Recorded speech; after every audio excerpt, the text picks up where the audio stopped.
चलिए जी। तो बेटा लास्ट क्लास में हमने कंसिडरेशन टॉपिक करा था और कंसिडरेशन में मैंने ऑलमोस्ट हर एक बात आपको बता दी थी।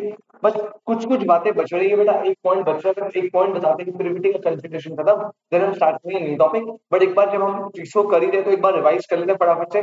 तो संदीप भाई आप जल्दी से मेरे साथ रिवाइज करेंगे बेटा कंसिडरेशन के कॉन्सेप्ट को। ठीक है, अभी तक हमने जितनी भी बातें करी थी जल्दी जल्दी पर कोई क्या है। कंसिडरेशन को डिफाइन करा क्लॉज डी में, कहता है when at the desire of the promisor the promisee or any other person does or abstain from doing, has done or abstained from doing, promised to do or abstain from doing such act of promise is known as consideration. बेटा consideration Latin में क्या होता है?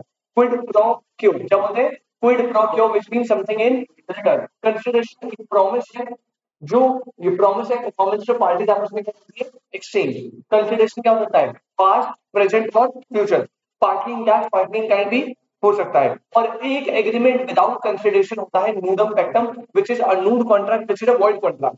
तो एक general rule जो आपको build करके चलना चाहिए, no consideration no contract. No consideration means no contract. भाई किसी कॉन्ट्रैक्ट में, किसी एग्रीमेंट में कंसिडरेशन नहीं है, भैया हमसे कॉन्ट्रैक्ट ही नहीं बनेंगे, वैलिड, ठीक है, वॉइड होगा। फिर एक कंसिडरेशन के रूल्स, तो तीन रूल तो डेफिनेशन से निकले। पहला, डिजायर किसी प्रोमिसर, कोई भी एक्ट वॉलंटरी करा, सर्विस प्रोवाइड विदाउट रिक्वेस्ट तो उसे कंसिडरेशन। और अगर डिजायर प्रॉमिस या एनी अदर पर्सन की तो भी कंसिडरेशन। प्रोमिसर की डिजायर, इसकी डिजायर मूव किससे करेगी? Promisee or any other. Consideration पे कोई भी कर सकता है, it doesn't matter. The promisor की डिजायर होगी, पे promisee any other person. Case लोग था चिलया versus Raman. Third, past present future तीनों हो सकती है। क्या कंसिडरेशन एडिक्वेट हो ऐसा जरूरी है? नहीं, consideration need not to be adequate, नहीं भी होगी तो चलेगा, कोई दिक्कत नहीं है। फिफ्थ, कंसिडरेशन में कोई भी ऐसी चीज नहीं होनी चाहिए जिसकी performance one is legally bound to perform. अगर किसी पर्सन की लीगल ड्यूटी है उसको करना, तो बेटा तो लीगल ड्यूटी है ना, उसे कंसिडरेशन नहीं मानेंगे। हाँ, लेकिन वो अपनी लीगल बाउंडेशन से आगे बढ़कर आपके लिए कुछ कर रहा है एक्स्ट्रा, तो वो कंसिडरेशन होगा। कंसिडरेशन रियल होनी चाहिए, इल्यूजनरी नहीं। And consideration must not be unlawful, immoral and oppose to public policy. Rules बेटा सारे याद रखने इंपॉर्टेंट है, वेरी वेरी वेरी। उसके बाद आता है सबसे important topic which is no consideration. तो जनरल रूल के हिसाब से संदीप, अगर मैं बात करूं, अगर किसी एग्रीमेंट या कॉन्ट्रैक्ट में कंसिडरेशन नहीं है तो वो कैसा बनता है बेटा? वॉइड बनता है। कैसा बनता है? वॉइड, वॉइड कॉन्ट्रैक्ट बनता है। यानी कंसिडरेशन किसी कॉन्ट्रैक्ट को वैलिड बनाने के लिए बहुत ही ज्यादा इंपॉर्टेंट है, बहुत ही ज्यादा क्या है? इंपॉर्टेंट। तो जनरल रूल है नो कंसिडरेशन नो कॉन्ट्रैक्ट। लेकिन लेकिन कुछ पर्टिकुलर केसेस में देयर आर सर्टेन केसेस जहां पे आपकी कंसिडरेशन हो या ना हो, कॉन्ट्रैक्ट कैसा बनेगा? वैलिड। कॉन्ट्रैक्ट कैसा बनेगा? मतलब इन केसेस में नो कंसिडरेशन नो कॉन्ट्रैक्ट का रूल अप्लाई नहीं होता। यानी these cases are the exception of the rule no consideration no contract. पहला, no contract no consideration is required to create an agency. Agency का सेक्शन 185 सेक्शन था। आगे हम पढ़ेंगे सेक्शन कॉन्ट्रैक्ट में, बस अभी याद रखना एजेंसी को बनाने के लिए। और वैसे आता है लास्ट क्लास मैंने बता भी दिया था कॉन्ट्रैक्ट ऑफ एजेंसी क्या होता है। जिसमें एक प्रिंसिपल होता है, एक एजेंट होता है। एजेंट किसके बिहाफ पे काम करेगा? प्रिंसिपल। और एजेंट का हर एक्शन हम डीम मानेंगे किसका एक्शन है? एजेंट ने कोई भी एक्शन करा उसकी अथॉरिटी के अंदर, उसकी पावर के अंदर, तो उसके लिए कौन रिस्पॉन्सिबल है? प्रिंसिपल, है ना। तो एजेंसी बनाने में कंसिडरेशन रिक्वायर्ड नहीं, होगी चलेगा, नहीं होगी नहीं चलेगा, कोई दिक्कत नहीं। Second evidence in case of completed gift. Third time case of natural love and affection. लेकिन इसमें नो कंसिडरेशन रिक्वायर्ड है। चार कंडीशन है। नियर रिलेशनशिप होना चाहिए, नेचुरल लव एंड अफेक्शन होना चाहिए, return and registered. Very good बेटा। उसके बाद हम कहते हैं आगे, that is called compensation for past voluntary. अगर आपने किसी को पास्ट में वॉलंटरी सर्विसेज दी थी और आज वो व्यक्ति उस वॉलंटरी सर्विसेज के लिए कंपनसेट करने को सामने से प्रॉमिस कर रहा है, तो बेटा उसके लिए भी कंसिडरेशन की रिक्वायरमेंट नहीं है, ठीक है। उसके बाद नेक्स्ट क्या था? No consideration is required in case of bailment. कौन सी वाली बेलमेंट थी? ग्रेटिट्यूड। सर बेलमेंट क्या होता है? सर बेलमेंट याद है? Delivery of goods from one person to another, या फिर bailor to bailee for some specific purpose. और इस कंडीशन पे कि after completing the purpose same goods must be return और disposed of as per the direction of the bailor. ठीक है ना। बेलमेंट हमें 148 में दोबारा सेशन में पढ़ना है कॉन्ट्रैक्ट में। अब इसलिए बस बता दिया था, थोड़ा अच्छे से एग्जाम्पल दे दिया था जब आप किसी बाइक लेके गए थे, याद है। ठीक है, तो बेलमेंट दो टाइप की थी, ग्रेटिट्यूड नॉन ग्रेटिट्यूड। ग्रेटिट्यूड वाली में कंट्रडिक्शन नहीं चाहिए होता, आपने दोस्त ने आपकी बुक ले ली, दोस्त ने आपके नोट्स ले लिए, ये सब क्या है, ग्रेटिट्यूड। ठीक है, लेकिन जब आप अपना फोन रिपेयर करने गए, अपनी बाइक रिपेयर करने गए, तो वो बेलमेंट लेनी कौन सी, नॉन ग्रेटिट्यूड, क्योंकि उसमें कंपनी आपको चार्जेस देती। ठीक है, और लास्ट में था in case of charity, second last में केस में case of Kedarnath versus Gauri Mohammad, और last in case of promise to pay time. अगर कोई भी डेट टाइम बार्ड हो गया एज पर लिमिटेशन है, टाइम बार्ड कब होता है, जब ड्यू डेट से वो अवेलेबल है विद इन 3 ईयर, 3 ईयर्स तक अगर वो इनरिकवरेबल है और आपने कोई भी स्टेप नहीं लिए, तो वो टाइम आउट बन गया। एक बार टाइम आउट बन गया तो सामने वाला पर्सन पे करने के लिए लीगली बाउंड। लेकिन अगर उसने सामने से प्रॉमिस कर दिया, रिटर्न और साइन, वर्ड क्या है, रिटर्न और साइन, तो फिर वो बाउंड हो जाए जितना उसने प्रॉमिस किया। Very good. फिर आए doctrine of privity of contract. भाई प्रिविटी ने क्या बोला था, प्रिविटी ऑफ कॉन्ट्रैक्ट का मतलब होता है, प्रिविटी मतलब होता है प्रिवेसी। एक कॉन्ट्रैक्ट में प्रिवेसी होगी, प्रिवेसी मतलब भैया थर्ड पार्टी इन्वॉल्व नहीं होगा। मतलब दो लोगों की प्रॉमिसर प्रॉमिसी की बात है, तो ना ही थर्ड पार्टी इन लोगों पे केस कर सकता है, ना ही ये दोनों थर्ड पार्टी पे केस कर सकते हैं।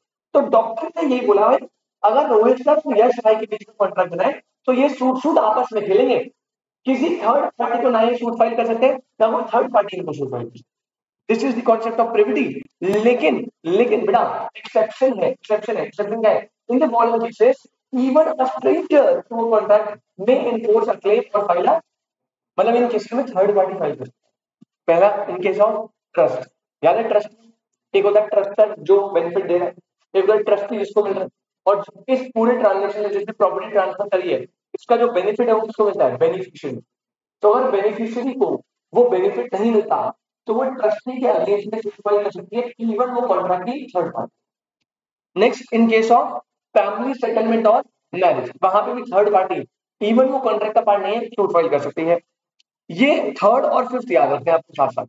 एक था एक्नॉलेजमेंट और एस्टॉपल, याद है इसमें क्या होता, इसमें जो है प्रोमिसर अपने आप को एक्नॉलेज करा था किसी और का एजेंट, और जो पर्सन था उसने भी अपनी, मतलब उसने मना भी नहीं किया कि हाँ मैं हाँ मैं।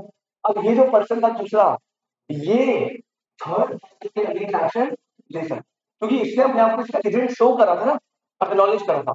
और इस वाले केस में तो भाई एक्चुअल में प्रिंसिपल एजेंट हो, इस वाले केस में एक्चुअल प्रिंसिपल एजेंट था, यहाँ पे आपने था नहीं, क्या करा था, एक्नॉलेज करा।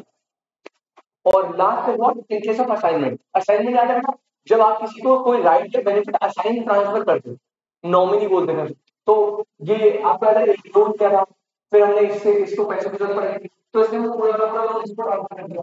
अब सी जो है इसे रिकवर करना है, तो उसका मैंने तो बी को दिया था, तो मैं नहीं दूंगा।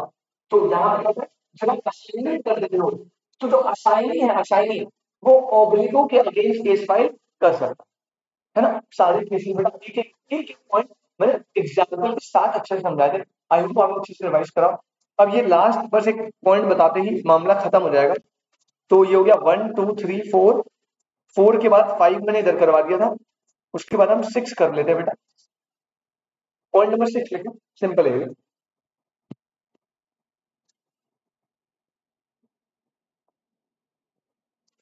Point number 6,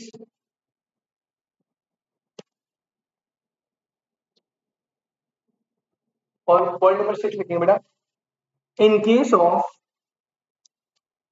in case of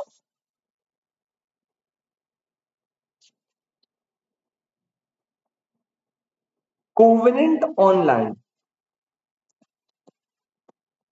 covenant on land,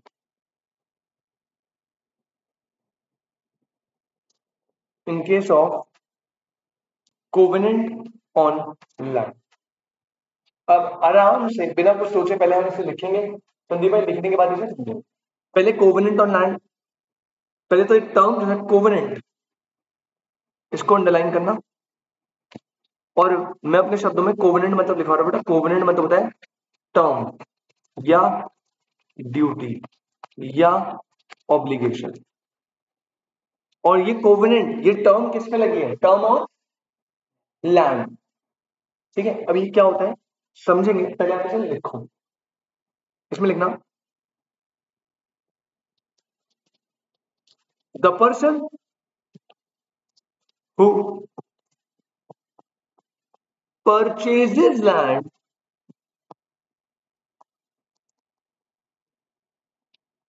with notice that with notice that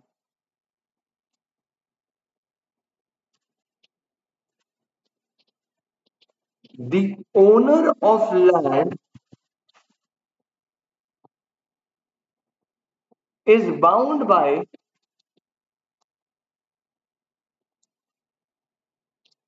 certain duties. The person who purchased land with notice that the owner of land is bound by certain duties affecting land,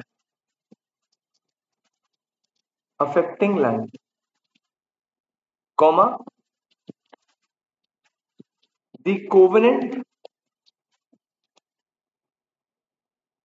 affecting the land may be enforced by the legal hirer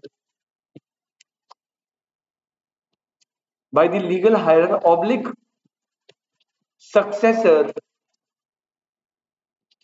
of the seller. अभी संदीप भाई मुझे पता है आपको कुछ घंटा समझ नहीं आया इसको पढ़ के, है ना, कुछ भी क्लियर नहीं हो, क्या बोल रहे थे, कोवेनेंट परचेज हायर सक्सेसर क्या है, एक एग्जांपल और सब कुछ एकदम क्लियर सुनना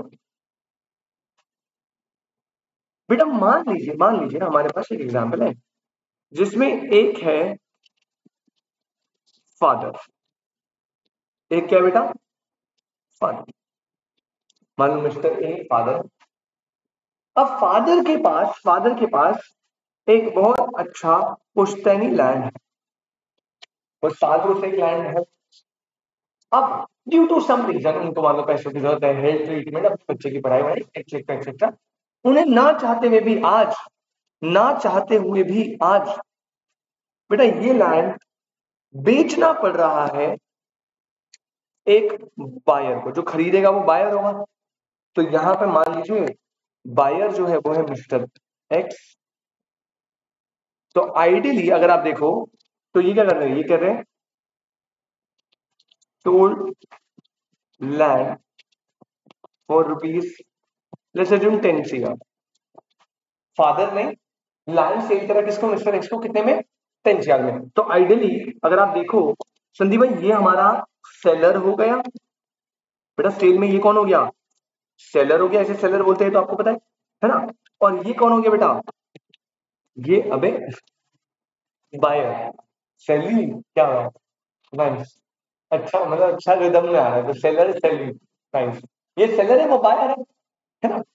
अब यहां पे बस एक छोटी सी चीज कर दी, जब ये लैंड दिखा ना तो उन्होंने सोल्ड करा लैंड फॉर 10 करोड़, लेकिन याद रखिए पता क्या, विद ए कोवेनेंट। बेटा लैंड तो सेल करा लेकिन किसके साथ, एक कोवेनेंट के साथ, ड्यूटी ऑब्लिगेशन, या फिर एक सिंपल टर्म में टर्म। इसका मतलब क्या होता है, एक टर्म विद अ कोवेनेंट या with a term and condition, इसे बोलते हैं कोवेनेंट। अब फादर ने क्या बोला, फादर ने बोला देखो ये जो लैंड है ना ये मेरा पुश्तैनी लैंड है और उसमें मेरे परदादा दादा हमेशा एग्रीकल्चर ही करते थे। क्या करते थे, तो इसने पहली कंडीशन रखी, जो भी ये लैंड खरीदेगा 10 करोड़ में उसके लिए कंडीशन है इस लैंड में सिर्फ और सिर्फ क्या होनी चाहिए, एग्रीकल्चरल एक्टिविटीज होनी चाहिए। क्या होनी चाहिए, ऐसे उन्होंने कोवेनेंट लगा दी, कोवेनेंट मतलब टर्म लगा दी, ऑब्लिगेशन दे दी। मतलब जो भी इसे बाय करेगा, जो बायर है, बायर के लिए एक ऑब्लिगेशन है, ड्यूटी है कि भाई ये लैंड जो है ये यूज होगा फॉर एग्रीकल्चर पर्पस ओनली। ये बात समझ आ रही है। तो बायर ने सेलर ने एक लैंड बेचा, बायर ने एक लैंड खरीदा और इस लैंड में क्या था, कोवेनेंट। क्या था, कोवेनेंट मतलब एक टर्म थी, कंडीशन थी। और हमारे एग्जांपल में क्या है कि भाई let's assume with a covenant, और यहां पे वो कोवेनेंट क्या है, वो कोवेनेंट है कि the land shall be used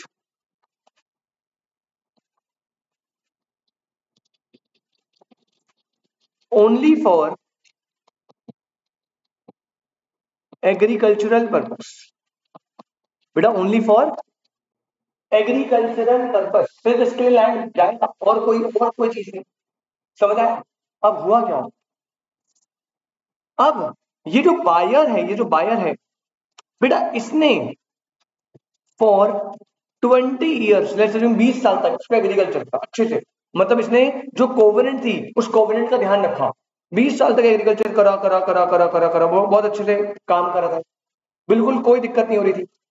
और अब इस फादर जो है ना, इस फादर यानी जो सेलर है बेटा, सेलर की हो गई डेथ। सेलर की क्या हो गई?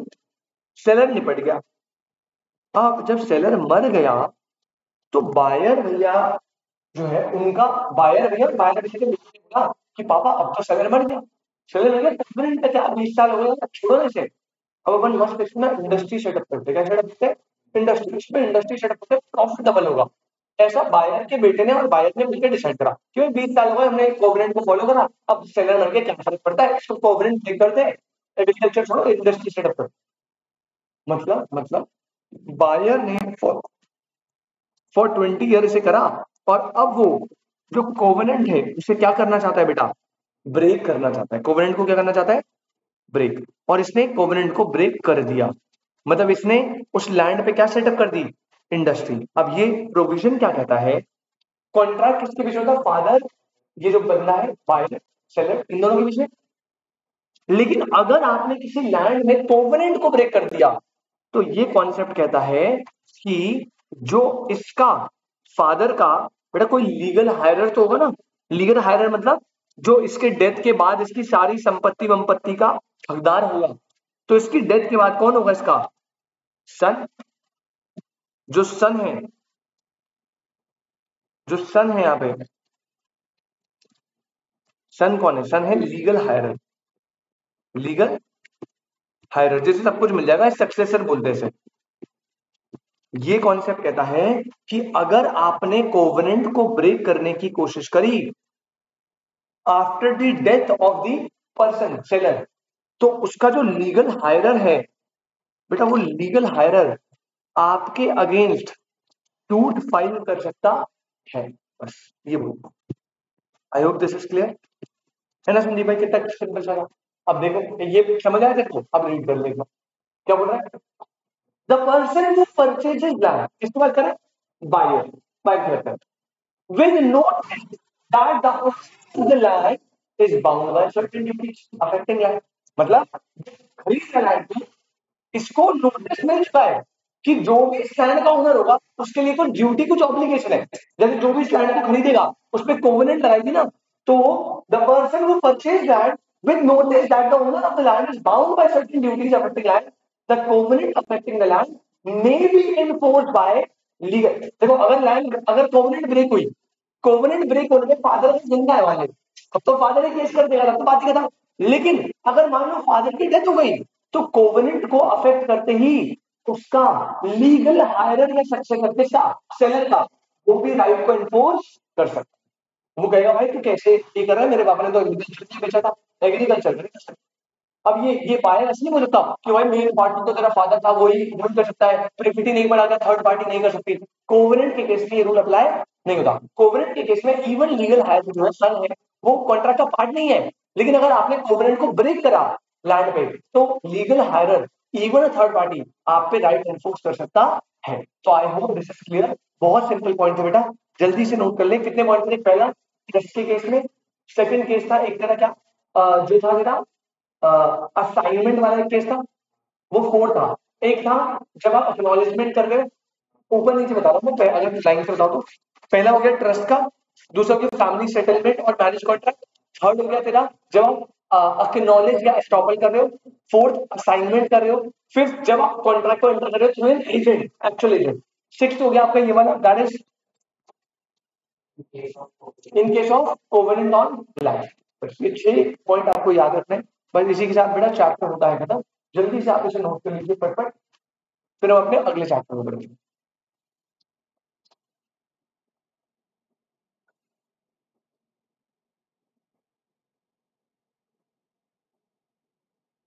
या तो रुक जाओ।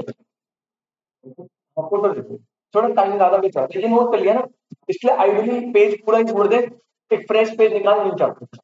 बेटा कंसिडरेशन टॉपिक होता है खत्म, कंसिडरेशन टॉपिक होता है खत्म। ठीक है, एक बार मैं तुम्हें पता है क्या करूंगा, एक बार ना जब यश आ जाएगा ना अभी, तो ना अभी जो पेपर आया ना थोड़े दिन पहले, उसको एक बार डिस्कस करेंगे। मतलब पूरा तो ऑब्वियसली नहीं कर सकते जो, लेकिन हमने कुछ कुछ तो पढ़ा होगा, तो मैं वो क्वेश्चन छाटूंगा जो हमने पढ़े ना उनसे आया है, और फिर मैं हम देखेंगे क्या लेवल है, और अब देखना एक बार लेवल क्या होगा। मजा आ जाएगा तो, अगर आपने नोट्स पढ़े हुए, नोट्स पढ़े होने चाहिए तभी मजा आएगा। चलो फ्रेश हेडिंग डालेंगे बेटा, एकदम न्यू, एकदम न्यू, जल्दी से हेडिंग डालेंगे, new chapter, fresh page. Chapter का नाम है फ्री कंसेंट, चैप्टर का नाम है मेरे भाई फ्री कंसेंट। और अगर संदीप मेरे भाई तूने ये पढ़ा हो ढंग से, क्योंकि टेस्ट बोला था मैंने तो रिवाइज कर रहा हूँ आई होप, तो बेटा फ्री कंसेंट हमने पढ़ा है ऑलरेडी सेक्शन 10 एसेंशियल एलिमेंट में, और तो बहुत अच्छे कंसेंट होती है फ्री, 5 केस में कंसेंट फ्री नहीं होती तो अनटाइड हमेशा अवॉइडेबल बनता है, तो हम वही सारी बातें दोबारा कर रहे हैं लेकिन इस बार थोड़ी और अच्छे से। तो बेटा सारे बच्चे हेडिंग डालेंगे, that is what free consent.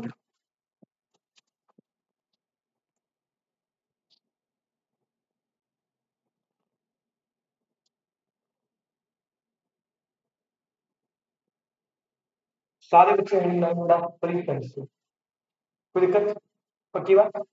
चलो अब सबसे पहले आपको दो टर्म्स का मतलब समझना पड़ेगा, देखो ध्यान से संदीप भाई, यहां पे एक वर्ड है फ्री प्लस, एक वर्ड है फ्री और एक वर्ड है कंसेंट। तो पहले दोनों को ना इंडिविजुअली समझते हैं, फ्री प्लस दूसरा वर्ड क्या है कंसेंट, साथ साथ नोट करते चलना। सबसे पहले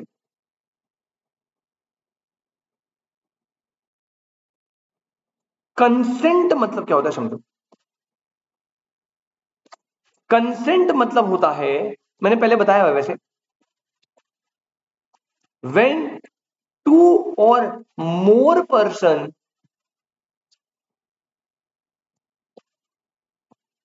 agrees upon the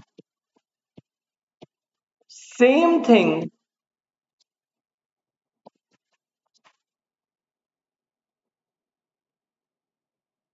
in same sense, when two or more person agree on the same thing in same sense, ये मैंने पहले भी लिखवाया था सेक्शन 10 में, जब दो व्यक्ति सेम थिंग में सेम सेंस में अग्री करते हैं उसे क्या बोलते हैं कंसेंट। जैसे फॉर एग्जांपल आप मेरे पास आए, आपने बोला सर आपकी ना गाड़ी खरीदनी है, अब मेरे पास में दो गाड़ी है, एक है होंडा सिटी ब्लैक और एक है होंडा सिटी व्हाइट। अब आपने बोला सर आपकी गाड़ी खरीदी है होंडा सिटी, और हमने जो है कॉन्ट्रैक्ट बना लिया 5 लाख में। अब बेटा मैं बेचने वाला हूँ ब्लैक और तूने ऑफर दिया था व्हाइट का, तो यहाँ पे क्या कंसेंट मीट हो रहा है? नहीं, कंसेंट मीट ही नहीं हो रहा, क्योंकि कंसेंट कब होता है जब दो व्यक्ति सेम चीज में सेम सेंस में अग्री कर रहे हैं। अब हमने सेम चीज में तो अग्री कर लिया, सेम चीज क्या है, तुझे गाड़ी खरीदनी है मुझे गाड़ी, लेकिन यार सेंस सेम है, तुझे खरीदनी है व्हाइट मुझे बेचनी है ब्लैक, ठीक है, तो यहाँ पे कंसेंट नहीं है। तो पहली चीज अगर आपको कॉन्ट्रैक्ट को वैलिड बनाना है तो सबसे पहला चीज इसमें क्या होनी चाहिए कंसेंट, मतलब ऑफर एक्सेप्टेंस कंसिडरेशन के बाद अगली चीज क्या होनी चाहिए कंसेंट। और कंसेंट भी कैसी, फ्री, कंसेंट भी कैसी, मतलब संदीप मेरे भाई कंसेंट होना जरूरी नहीं है, कंसेंट तो होगा वो तो है जरूरी, मतलब इसके साथ साथ कंसेंट कैसे होना चाहिए फ्री। सर फ्री का मतलब क्या है बेटा, फ्री कंसेंट, फ्री होने का मतलब है, फ्री होने का मतलब है लिखना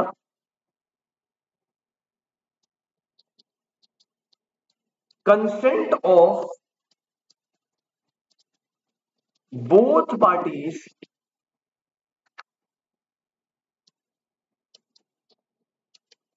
on their own account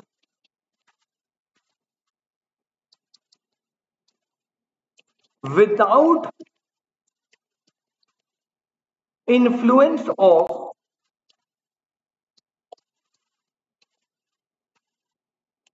any external factor। Consent of both parties on their own account without influence of any external. समझ गए? फ्री होने का मतलब, तो कंसेंट मतलब when two person agree upon the same thing in same sense. Free कब होगी? जब भाई वो दोनों कंसेंट दे रहे अपने अकाउंट पे और बिना किसी एक्सटर्नल फैक्टर से इन्फ्लुएंस हो। I hope this is clear.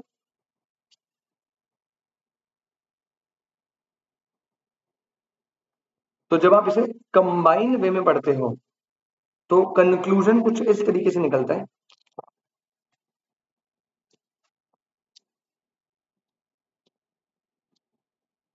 Sandeep भाई जितना चार्ट चार्ट बना के करोगे उतना इजी रहेगा आपको नोट्स याद करने में। ठीक है, तो सारी कोशिश करेंगे हम ऐसे रख के।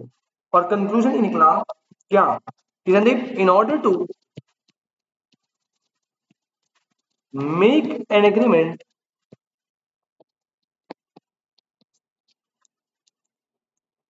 a valid contract, comma,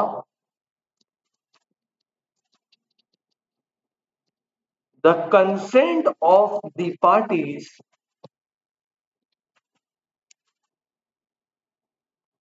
must be free। तो कंक्लूजन क्या संदीप? अगर आपको एक एग्रीमेंट को क्या बनाना है? वैलिड कॉन्ट्रैक्ट बनाना है। तो दो चीजें, पहली बात तो कंसेंट होनी चाहिए, दूसरी बात कंसेंट कैसी होनी चाहिए? फ्री होनी चाहिए। और कंसेंट का मतलब भी मैंने बता दिया, फ्री का भी मतलब मैंने आपको बता दिया। I hope this is clear. लेकिन ये मेरी लैंग्वेज। अब सेक्शन ने भी तो कुछ बोला होगा, तो सेक्शन ने क्या टेक्निकल चीज बोली है वो समझते हैं। अब जब तेरे को फ्री कंसेंट समझाने आएगा ना, तो पहली चीज जो तू लिखेगा वो हमेशा सेक्शन की डेफिनेशन लिखेगा, जो सेक्शन 14 में दी है। इसकी डेफिनेशन कैसे दी है? सेक्शन 14। ठीक है, तो सेक्शन 14 है। अभी जो कंसिडरेशन में पढ़े थे वो सेक्शन 25 था, ये वाला सेक्शन 14 है। ऊपर नीचे करके आ रहा है। मैं सेक्शन वाइज नहीं पढ़ा रहा, मैं उस ऑर्डर में पढ़ा रहा हूँ जिसमें आप चीजें कनेक्ट कर पाओ। ठीक है, सेक्शन वही फिर बात आती है, सेक्शन अगर आपको याद है तो याद रखना, लेकिन ये वाला जो पार्ट है, ये पूरा चैप्टर, इसमें सेक्शन जरूरी है। इसमें सेक्शन बहुत इंपॉर्टेंट है, पहले बता, ये चीज क्लियर है।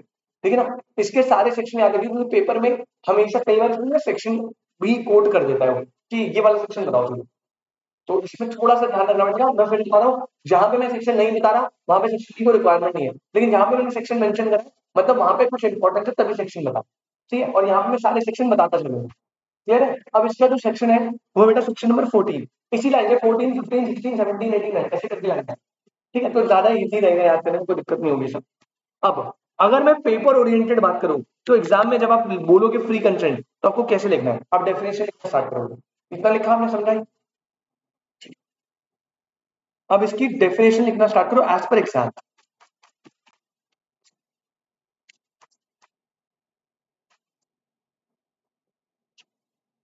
लिखो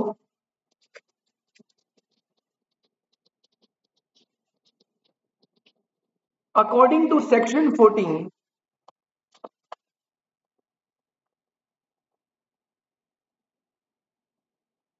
of the Indian Contract Act 1872। क्या बोलता है? The consent of the parties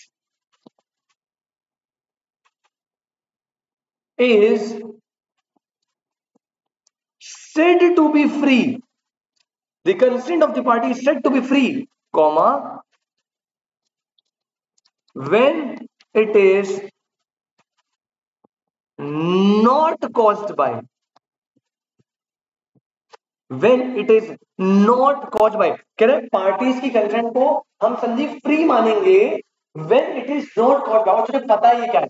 ये मैंने वहां पे अच्छे से कराया था सेक्शन 10 में, पीछे नोट्स में जाके देखा, पूरे डेफिनेशन है। when it is not caused by बेटा नंबर 1 क्या?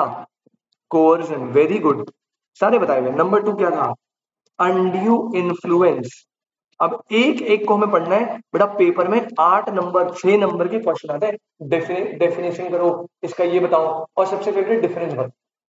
ठीक है, तो कोर्जन होता है, अनड्यू इन्फ्लुएंस होता है, इसके अलावा फ्रॉड होता है, इसके अलावा मिस रिप्रेजेंटेशन होता है, और जो लास्ट तूने बताया मिस्टेक होता है।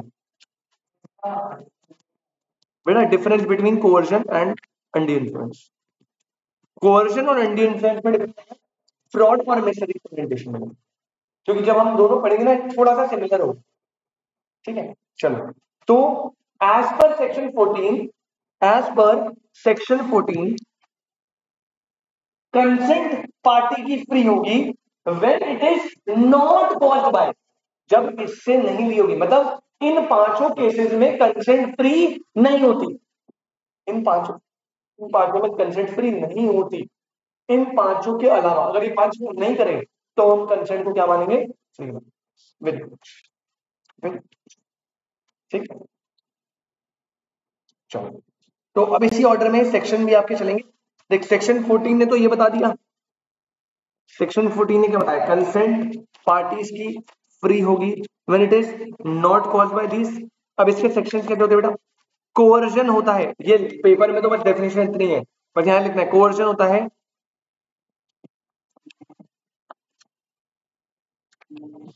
कोवर्जन होता है सेक्शन क्या, 15। अनड्यू इन्फ्लुएंस होता है सेक्शन क्या, 16। फ्रॉड क्या होता है बेटा, सेक्शन 17। मिस रिप्रेजेंटेशन क्या होता है, सेक्शन 18। और मिस्टेक जो होता है उसके सेक्शन 20 ऑनवर्ड चलता है, 20 भी होता है, 21 भी होता है। सर एक मिस हो गया बीच में, कौन सा मिस हो गया, 19 जो सेक्शन है ना, वो ना फ्रॉड अनड्यू फ्रॉड इन सबके कोर्सन के कॉन्सिक्वेंसेस बता, मतलब इनके कॉन्सिक्वेंसेस क्या होंगे, तुझे पता है ऑलरेडी। कॉन्ट्रैक्ट कैसा बनेगा, वॉइडेबल, वेरी गुड। कॉन्ट्रैक्ट कैसा बनेगा, वॉइडेबल।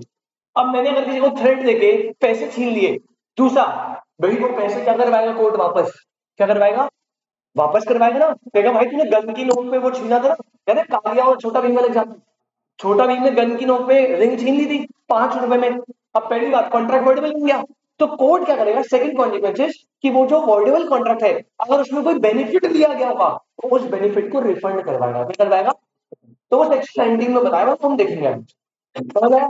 डेफिनेशन मैंने दे दी है, अब ये सारे हमें अच्छे से पढ़ने हैं एक एक करके। पहले बताओ भाई, कोई दिक्कत, डेफिनेशन लिख दी ना, इसी के नीचे एक नोट डाल दे बेटा, इसी डेफिनेशन के नीचे एक नोट डाल दे, इंपॉर्टेंट नोट करके नोट डाल दे, नोट नंबर 1, इसी के नीचे हम नोट डालेंगे, note number 1।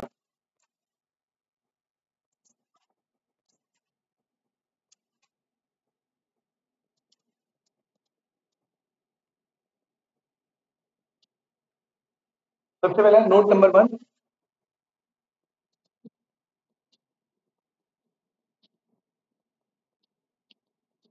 In all the above cases, comma,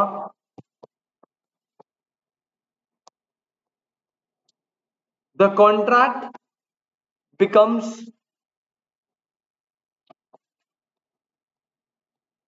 voidable contract. क्या ये बात आपको पता थी, in all the above cases, अभी कोवर्जन कोवर्जन केसेस में कॉन्ट्रैक्ट कैसे बनेगा, voidable contract, comma, other than in mistake, other than in mistake, bracket में लिख लियो भाई, अनलेस दी कोर्ट हेल्ड, मतलब संदीप भाई याद रखना, coercion, undue, fraud, misrepresentation, 4 cases में कंसेंट फ्री नहीं होती और वो हमेशा कॉन्ट्रैक्ट कैसा बनाएगी, वॉइडेबल। लेकिन मिस्टेक के केस में कंसेंट फ्री नहीं होती, लेकिन वहां पे ना कुछ केसेस है जहां पे वॉइड भी बन सकता है, वैलिड भी बन सकता है। मतलब मिस्टेक के केस में ना कोर्ट जजमेंट देगी कुछ चीजें चेक करके, वो चीजें क्या होंगी क्या नहीं होंगी, कब वैलिड बनेगा, तो मिस्टेक को हम अच्छे से स्टडी करेंगे आराम से। मिस्टेक थोड़ा सा अलग है, तो नाम में क्या है, मिस्टेक, मिस्टेक मतलब जान के करा गलती से, गलती से, तो गलती से किसी केस के लिए आपको माफी दे सकते हैं ना। हाँ, तो मिस्टेक में कुछ केसेस ऐसे होते हैं जहां पे वैलिड बन जाता है, जहां पे वैलिड बन जाता है, तो यहाँ हमेशा वॉइडेबल नहीं बनेगा, लेकिन अपने सारे केसेस में वॉइडेबल बनेगा, अधिकतर नहीं मिस्टेक, और मिस्टेक भी बन जाते हैं जब अगर कोर्ट ने बोल दिया तो बन जाए।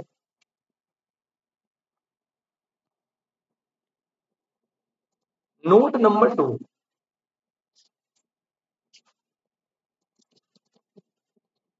if fraud and misrepresentation अभी देखो ये थोड़ा ज्यादा समझ आया कम समझ आया वाला नोट कोई नहीं, बस याद रख लियो। If fraud and misrepresentation could have been easily detected, if fraud या misrepresentation could have been easily detected by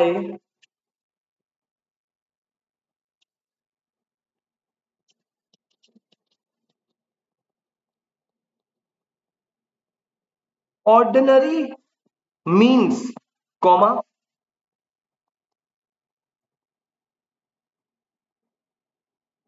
then the contract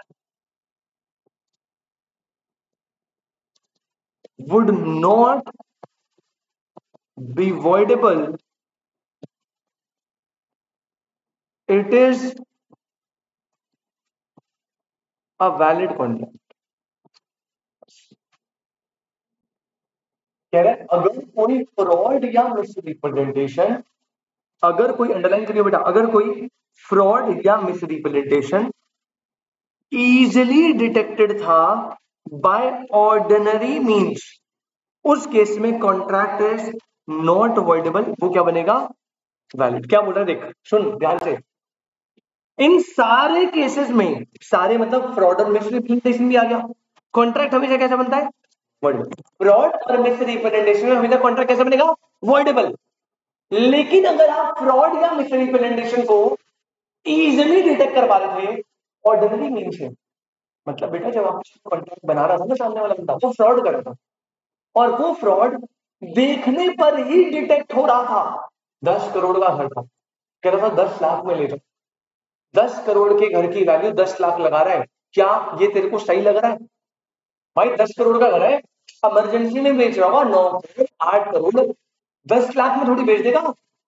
अब ये यहाँ पे कुछ गड़बड़ है तो जो इजिली ऑर्डिनरी मीन से समझ आ रहा है ना, आपने बिना कुछ सोचे समझे, बिना कोई एक्शन लिए, बिना कोई रिसर्च करे अगर कॉन्ट्रैक्ट बना लिया, तो इसमें तो आपकी लापरवाही है ना, तो आपकी लापरवाही है, तब आप उसे वॉइडेबल बोल के रो नहीं सकते, तब वो क्या बन जाएगा, वैलिड। वो कह रहे फ्रॉड और मिसरिप्रेजेंटेशन तुम्हारी लापरवाही की वजह से हुआ है, तुम उसे डिटेक्ट कर सकते थे लेकिन तुमने नेग्लिजेंट बिहेवियर रखा और तुमने देखा ही नहीं उसे, तब आप वॉइडेबल बोल के रोना मत बाद में कि वॉइडेबल है वॉइडेबल, तब हम उसे वैलिड करेंगे। समझ आया, कोई दिक्कत? चलो अब हमें इन पांचों को इन डेप्थ स्टडी करना है, केवल एक एक पॉइंट हम समझेंगे क्या होता है कैसे होता है, ठीक है? यहां तक कोई दिक्कत? पहले बता जल्दी से, यहां तक कोई डाउट? 100% क्लियर है बेटा? पर रिपीट करें फटाफट से। अभी हमने न्यू चैप्टर स्टार्ट किया, that is what free consent. Consent का मतलब क्या होता है, when two person agree upon the same thing same sense, same thing in same sense. Consent free कब होगी? अब मेरे लैंग्वेज में कंसेंट फ्री तब होती है जब आप कंसेंट दे रहे हो दोनों parties without influencing of any external factor. अब अगर अगर एग्रीमेंट को वैलिड कॉन्ट्रैक्ट बनाना है तो दोनों चीजें, कंसेंट भी होनी चाहिए और कंसेंट फ्री भी होनी चाहिए। फिर as per section 14 free consent को डिफाइन करता है सेक्शन 14। सेक्शन 14 कहता है consent of the party is said to be free when it is not caused by coercion, undue influence, fraud, misrepresentation, mistake। Section 14 free consent का था, section 15 16 17 18 19 में consequences है और मिस्टेक के होते हैं 20 21 ऑनवर्ड्स। ठीक है, मिस्टेक का तो नाम ही याद है, ये 15 16 17 18, क्योंकि पता क्या बोलता है, एक्सप्लेन सेक्शन 17, ऐसे क्वेश्चन लेते हैं सिर्फ, और कहीं नहीं देगा, सिर्फ यहाँ पे। वैसे तो 99% जानते हैं, वो बताएगा, सेक्शन कभी कोट करता ही नहीं है कि सिर्फ सेक्शन दे दिया, ऐसा होता ही नहीं है। वो इसमें भी बताएगा कि भाई एक्सप्लेन करो फ्रॉड, कॉन्सिक्वेंसेज ऑफ फ्रॉड बताओ, सब कुछ बताएगा। लेकिन 1% अगर आता है तो इसमें से ना सेक्शन आता है, क्योंकि बहुत फेमस है, बहुत मेजर सेक्शन है जो आपको पता होने चाहिए। ठीक है, चलिए वेरी गुड। अब सर आगे की कहानी बताओ जल्दी से। तो बेटा अब हम एक काम करते हैं, अपना हेडिंग डालते हैं सबसे पहला पॉइंट। सबसे पहला पॉइंट क्या है बेटा, सेक्शन 15 कोर्वेट। तो आप मेरे साथ आइए,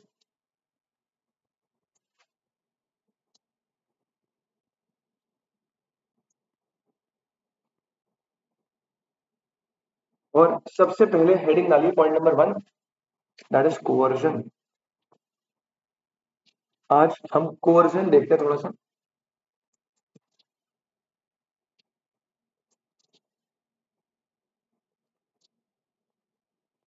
कल तुम्हारी कौन सी क्लास है?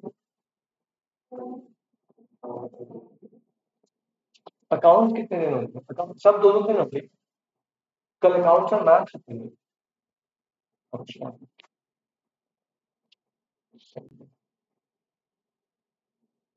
सबसे पहला लिखो बेटा कोवर्जन। फर्स्ट है कोवर्जन।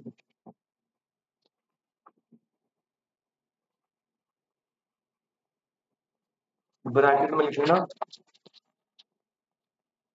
सेक्शन 15।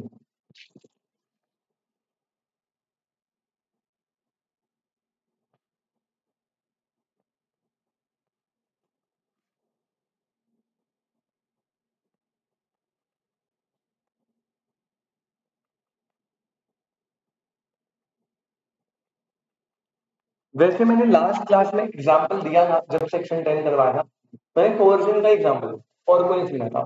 मैंने बताया ना, छोटा भीम कालिया, कालिया चुटकी को प्रपोज करने जा रहा था, रिंग ली थी उसने, और छोटा भीम को पता लग गया था, ढोलू भोलू ने बता दिया था। छोटा भीम आया भाई, कालिया की सर पे रखी पिस्टल, और कल सर पे रखी पिस्टल और बोला कि जो रिंग है ना ये कितने की, 5 लाख की, मुझे 50 रुपए में दे दो। कितने रुपए में?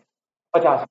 छोटा भीम ने 50 रुपए क्यों मांगे? क्योंकि कॉन्ट्रैक्ट को वैलिड बनाने के लिए क्या होनी चाहिए? कंसिडरेशन, और consideration need not to be adequate, ये भी हमने पढ़ा है। तो भाई उसने 5 लाख के बदले 50 रुपए ले लिए। क्यों लिए उसने? काले का मन था रिंग बेचने का। क्यों बेचे?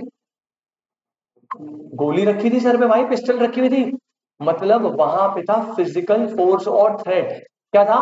फिजिकल फोर्स और थ्रेट।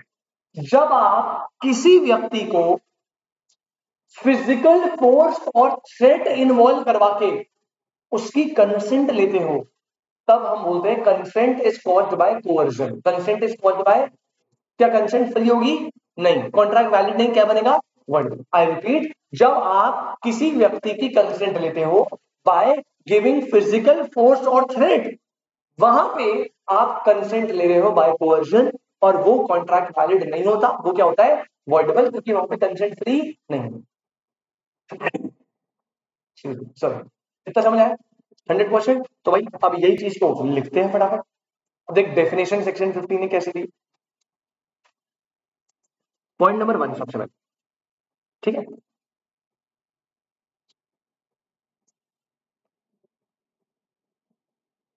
डेफिनेशन है, देखेंगे।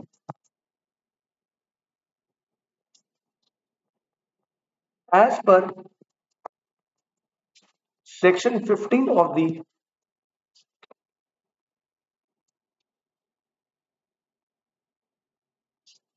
Indian contract act 1872,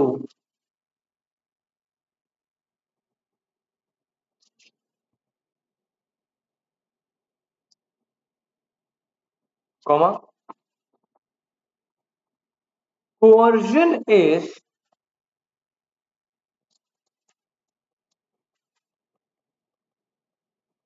committing or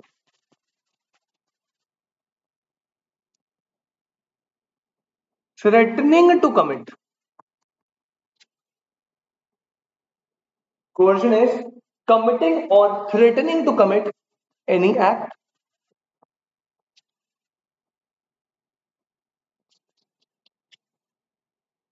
or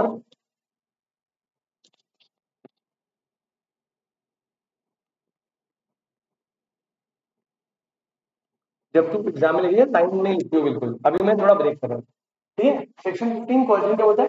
committing और threatening to commit any act, और अनलॉफुल डिटेनिंग और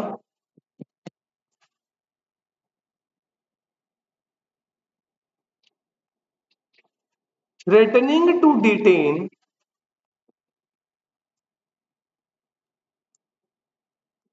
any property. Committing or threatening to commit any act, or unlawful detaining or threatening to detain any property, comma, which is forbidden by the IPC, which is forbidden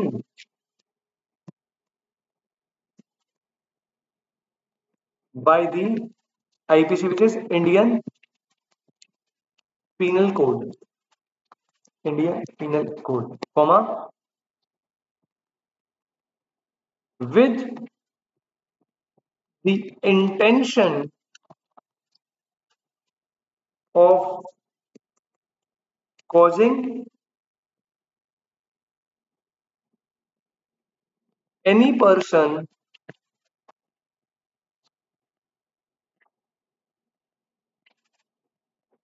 to enter into an agreement.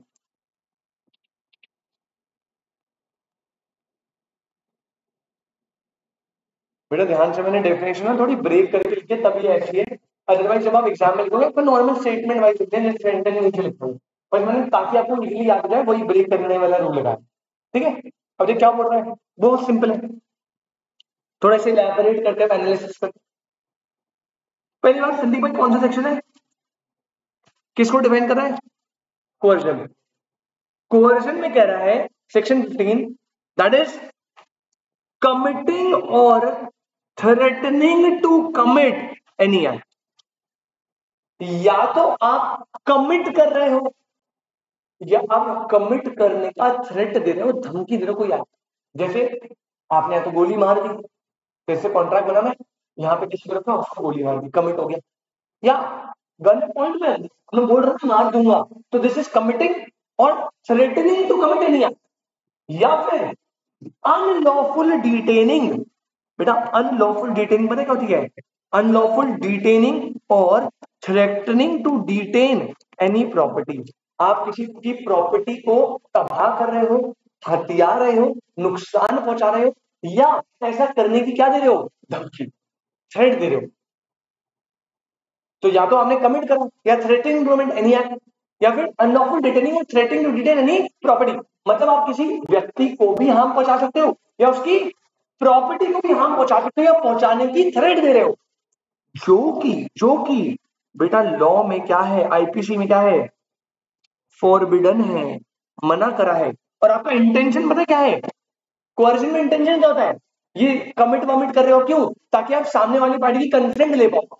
तो with an intention for calling any person to enter into an agreement. क्या ये बात समझ आ रही है संदीप, है ना easy एकदम, बस थोड़ा टेक्निकलिटी है डेफिनेशन में, वो समझ लो।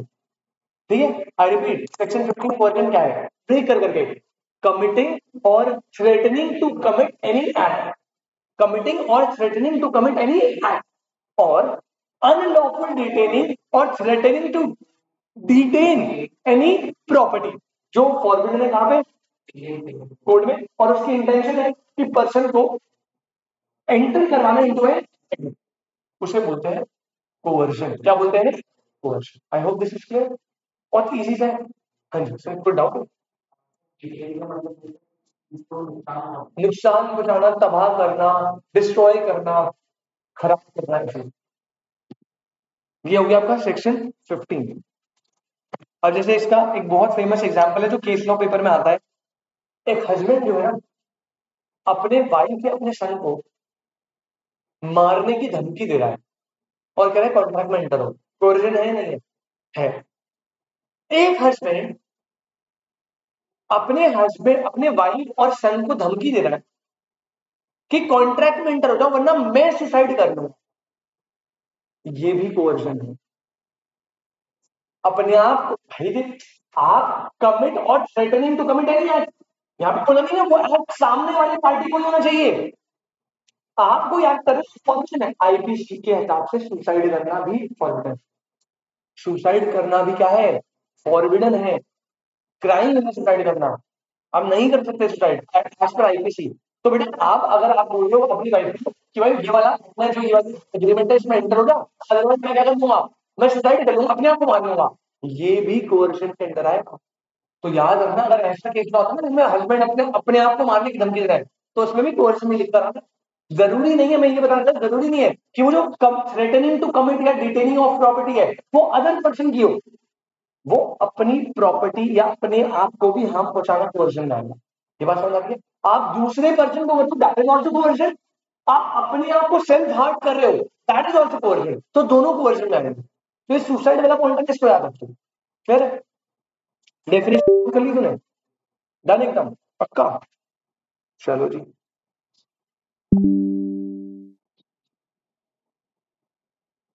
एक काम करते हैं बेटा, फिर आज के लिए इतना ही रखते हैं। मतलब आज ना मुझे, वैसे तो तेरी क्लास है बट मुझे तो आज थोड़ा टाइम कमी है, लेकिन मेरी आज थोड़ी इंपॉर्टेंट मीटिंग है 2 बजे, मुझे उसके लिए जाना है। तो आज के लिए इतना ही। आज हमने क्या क्या एक बार रिपीट करवाया। सबसे पहला पॉइंट बेटा मैंने क्या बताया आपको कि इन case of covenant on land, covenant on land मतलब जब आप कोई सेलर बायर को कोई लैंड दे रहा है और उस लैंड पे कोवेनेंट है, कुछ भी कोवेनेंट हो सकती है, तो अगर बायर ने उस कोवेनेंट को ब्रेक करा तो सेलर तो एक्शन नहीं लेगा, लेकिन इसकी डेथ के बाद कौन ले सकता है? लीगल हायरर भी एक्शन ले सकता है, इवन वो एक थर्ड पार्टी। कंसिडरेशन खत्म। फिर अपन है फ्री कंसेंट में। कंसेंट मतलब जब पर्सन अग्री करते हैं, same thing same sense. Free कब होगी? जब वो होगी without influence of any external factor. अब कंसेंट फ्री होगी तभी कॉन्ट्रैक्ट कैसा बनेगा? वैलिड। तभी कॉन्ट्रैक्ट कैसा बनेगा? वैलिड। अदरवाइज कॉन्ट्रैक्ट वैलिड नहीं होता। फिर as per section 14 consent party की फ्री होती है when it is not caused by 5 चीजें, और इन पांचों के केसेस में कॉन्ट्रैक्ट कैसा बनता है? वॉइडेबल। मिस्टेक में देखना पड़ता है, लेकिन अगर फ्रॉड और मिसरिप्रेजेंटेशन इजीली डिटेक्ट हो सकते हैं ऑर्डिनरी मीन से, तो उस केस में फिर हम उसे वैलिड मान के चलेंगे, वर्ड में। फिर मैंने सेक्शन 15 कोडिंग का बेसिक बताया। बस बेटा इसके बाद थोड़ा और बातें बताऊंगा, फिर हम एनडीयू करेंगे, फिर पांचों को करेंगे, इनके बीच में डिफरेंसेस करेंगे। आपका ये वाला चैप्टर खत्म। ठीक है? कोई दिक्कत? आज की क्लास में अभी 1 ही घंटा हुआ है, 51 मिनट, 1 घंटा ही हुआ है। कोई दिक्कत नहीं है। बस आज के लिए नहीं रखते, आपसे मिलते हैं नेक्स्ट क्लास। अगली क्लास कॉर्डिनेट में होपफुली आज कम ही से रखा, यश भी आ जाएगा, तो उसका ज्यादा मिस ना हो बस।